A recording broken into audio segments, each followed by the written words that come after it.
A tesoira pasará por todas as palmeiras da cidade de Pontevedra. Son os traballos que o que se vai facer é quitar as follas secas e tamén limpar as vainas dos troncos.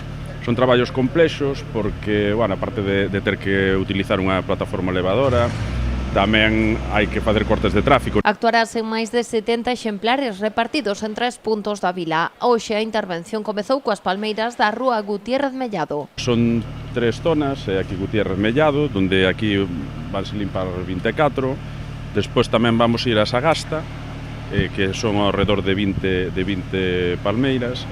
E tamén na Avenida de Vigo con Andrés Mellado, o trozo de Andrés Mellado, que son sobre unhas 30 palmeiras. Dende o Concello recoñecen que había xa tempo que non se actuaba sobre as palmeiras da cidade. A intervención ten un orzamento de máis de 17.000 euros. Traballos que demandaba a cidadanía, a verdade é que, bueno, a mí xa me comentaron bastantes veces das palmeiras como estaban.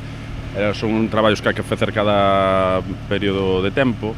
E, bueno, agora levaba xa unha temporada sin actuar, non, sobre eles. De xeito paralelo, o goberno local está tamén a intervir nas árbores da Alameda. Aquí os técnicos están a estudar o estado de varios exemplares enfermos que poderían ser tallados finalmente.